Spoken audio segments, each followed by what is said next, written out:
Hello বন্ধুরা, সবাই কেমন আছো? আশা করি সবাই ভালো আছো। পায়েল বৌদির রান্নাঘরে তোমাদের সবাইকে স্বাগত। আমার রান্নাঘরের আজকের রেসিপি সাধারণ শিম ভাজা। বন্ধুরা, এই সাধারণ শিম ভাজা এই পদ্ধতিতে বানালে একদম অসাধারণ টেস্ট হয়। কোনো বেশি ইনগ্রিডিয়েন্টস নেই, তাও এত টেস্টি হয়। আমার বিয়ের পরে আমি আমার শ্বশুরবাড়িতে এসে এই রান্নাটা আমার শাশুড়ি মায়ের থেকে খেয়েছি। আমরা তো বেসিক্যালি শিম ভাজা কুচি করে কেটেই ভাজতাম, কিন্তু উনি এই বড় বড় করে ভাজতেন, একদম সিম্পল, বেশি কিছু ইনগ্রিডিয়েন্টস নয়, কিন্তু খেতে দারুণ লাগতো। বেশ ভালো, তো খেতে তো অসাধারণ হয়। তাই বন্ধুরা, তোমাদের জন্য নিয়ে এলাম এই রেসিপিটা ভালো লাগলে লাইক অ্যান্ড শেয়ার করো, চ্যানেলটিকে সাবস্ক্রাইব করে দিও, পাশে থাকা বেল আইকনটিকে ক্লিক করো যাতে আমার নতুন রেসিপি সবার আগে তোমাদের কাছে পৌঁছে যাওয়ার জন্য। চলে যাচ্ছি মূল রান্নাতে। নিচে একটা ফ্রাই প্যানে দিয়ে দিলাম পরিমাণ মতো সাদা তেল, আর ফোড়নে দিলাম বেশ খানিকটা সাদা জিরেটা একটু মুখে লাগবে বন্ধুরা, বেশ ভালো লাগে খেতে এই রান্নাটায়, তাই আমি জিরেটা একটু বেশিই দিলাম। জিরেটা একটু ফাটতে শুরু করলে আমি এখন দিয়ে দেবো বড় সাইজের দুটো পেঁয়াজ দুটোকে আমি হালকা ভাজবো, খুব কড়া ভাজবো না, হালকা নাড়াচাড়া করব।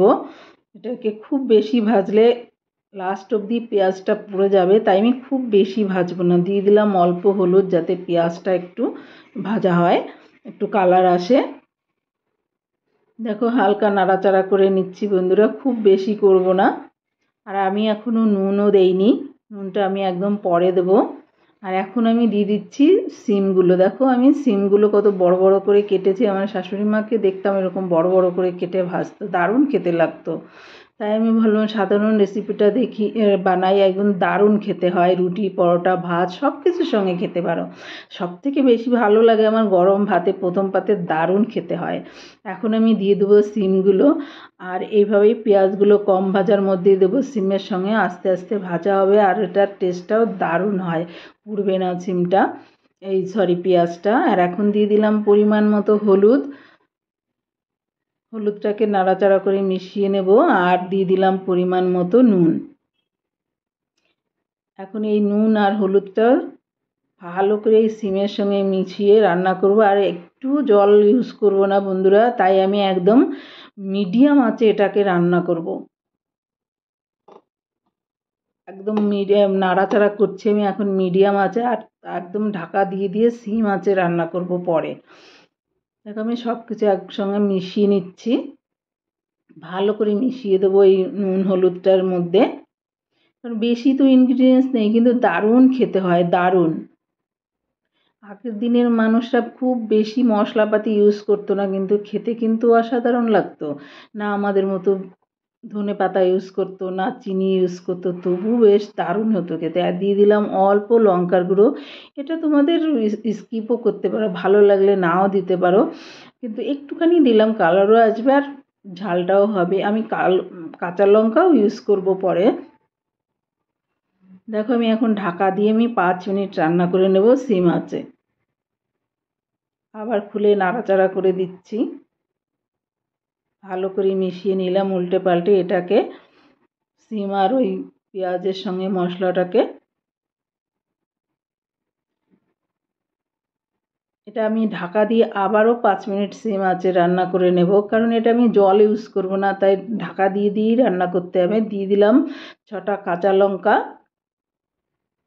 আমি চিড়ে দেইনি, তোমরা চাইলে চিড়েও দিতে পারো, কারণ তোমরা জানো আমার ছোট্ট ছেলে আছে, খেতে পারবে না, তাই আমি চিড়ে দিইনি। যখন আমাদের দরকার হবে আমরা পাতে মেখে খাবো।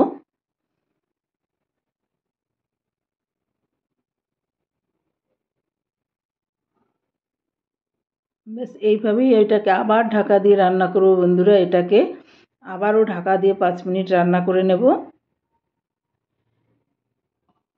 দেখো, সিমটা ভালো সিদ্ধ হয়ে গেছে, আর ঢাকা দেব না বন্ধুরা। এবার আমি খুলেই ভাজবো, এবার একটু ভাজা ভাজা করব এটাকে। আমি একটা কাঁচা লঙ্কা একটু ভেঙে দিচ্ছি যাতে একটু ঝাল হয়, খুব বেশি ঝাল যাতে না হয়, তবে ছেলেটা খেতে পারবে না। তাই তোমরা চাইলে চিড়েও দিতে পারো, অসুবিধা নেই। সত্যিই দারুণ হয় এই রান্নাটা খেতে, রুটি, পরোটা, ভাত সব কিছুর সঙ্গে খেতে পারো। আমার তো গরম ভাতে বেশ ভালো লাগে খেতে, রুটির সঙ্গেও খেতে ভালো লাগে। আমার হাজব্যান্ডের তো খুব প্রিয়। দেব অল্প চিনি, এটা কিন্তু আমার শাশুড়ি মা দিতেন না, কিন্তু আমি একটু অ্যাড করলাম। বেশ মিষ্টি মিষ্টি ভালো লাগে। তোমরা চাইলে এটাকে স্কিপও করতে পারো, কিন্তু একটু দিলে দেখবে বেশ ভালো লাগে খেতে। আর আমি এটা ধনেপাতা কিছু ইউজ করবো না, আমি জাস্ট ওনার স্টাইলেই রান্না করলাম। হ্যাঁ, চিনিটা আমি একটু ইউজ করলাম। দেখো সুন্দর ভাজা ভাজা হয়ে যাচ্ছে, উপরে ভাজা ভাজার কালারটা কত সুন্দর এসছে, দেখো দেখে খেতে ইচ্ছা করছে কি না। তোমরা যারা এইভাবে করো না তারা একবার এইভাবে করে দেখো, দারুণ খেতে হয়, দারুণ, একদম সত্যিই অসাধারণ টেস্ট হয়।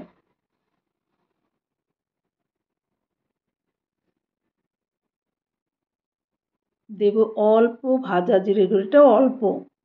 তোমরা চাইলে নাও দিতে পারো, তবে আমি বলবো একটু দেবে, এটার দারুণ সুন্দর ভাজা ভাজা গন্ধ আসে, দারুণ খেতে হয়।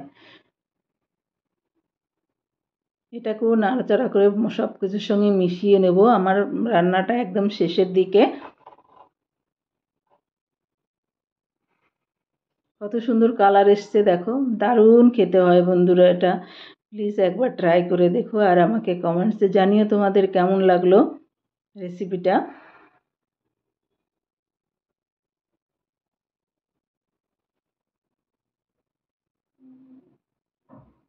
এখন একটু খুলে আমি আর ঢাকা দিয়ে ভাজা করলাম না, কারণ একটু ভাজা ভাজা যাই, একটুখানি আঁচটা আমি বাড়িয়ে দিয়ে এখন একটু ভাজা ভাজা করে নিলাম। একদম ডান আমার রান্না। দেখো সার্ভ করে দেখাচ্ছে, আজকে আর খেয়ে দেখাতে পারলাম না বন্ধুরা, দারুণ খেতে হয়েছিল, দারুণ। দেখো কত সুন্দর লাগছে দেখতে। সাধারণ সিম ভাজা, অসাধারণ টেস্ট। থ্যাংক ইউ বন্ধুরা লাস্ট অবধি ভিডিওটা দেখার জন্য।